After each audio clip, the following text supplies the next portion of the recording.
Albion Online is an MMO with a medieval setting.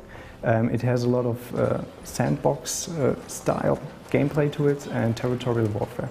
The important thing about the game is that we emphasize player freedom. You will be able to craft your own weapons, your own equipment. You will have to defend your village against other players.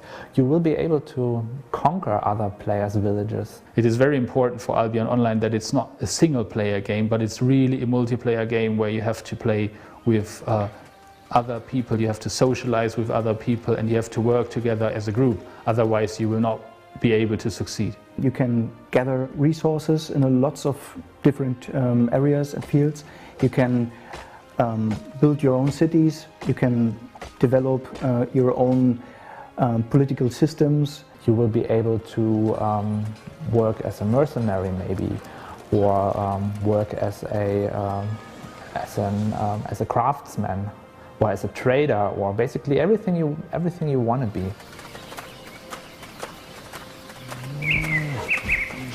Our game will be available for Mac, Linux, Windows, but also for Android and iOS tablets. In the office I have a powerful PC, so maybe I want to play with that.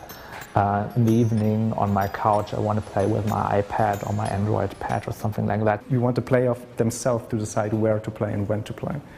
It was pretty clear that we have to do something different, like coming up with something very clean, something which you can easily read from the distance. The only way of to support the style and to make sure that the audience can read all the characters and all the details in the game was to massively overdo the style by going into cartoon a little bit, or into extremes in the shapes and in the colors and everything.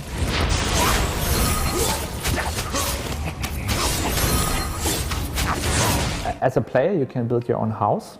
The most simple house is a tent basically. The most expensive house will be more like a palace actually. You can build different kinds of buildings like forges or sawmills, a carpenter's workshop, a stonemasonry. So we do not only want them to create player houses like you have in some games, but we want to focus that they create the complete village, including everything what is part of a village. My favorite building will be the academy, I think, with the old wizard, maybe with some broken experiments which will blow off the building from time to time. That's what we are planning, with lots of effects from the window, and you from the distance realize, oh my goodness, the old wizard is on the work again. Creating buildings is usually a team effort. More simple buildings you can make yourself. You can build your own tent probably, but if you want to build a larger fortress or something, you will need the help of other players. We have a complete industry and variety of different buildings. Overall in Albion Online we have 50 different buildings and still implementing more day by day.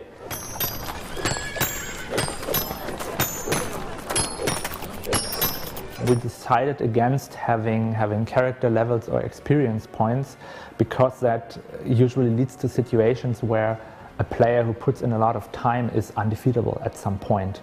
The player defines himself only with his items he carries. So when you want to play a mage or when you want to play a warrior, you choose the items that fits your character and your play style. So for example, when you want to have melee damage, but you want to also have the ability to heal yourself or to cast spells, you can do that with combining spells with your self-crafted items and have a kind of configuration that fits your playing need. You can mix any way you want, and it's probably exciting to figure out how certain combinations are beneficial. It may even make sense to combine the wizard head with the battle axe. So we want players to experiment with that, to figure out what set of equipment supports their playing style. You have 6 to 8 items you can wear, like weapons and armor, that configure your whole configuration you want to have for your playing style.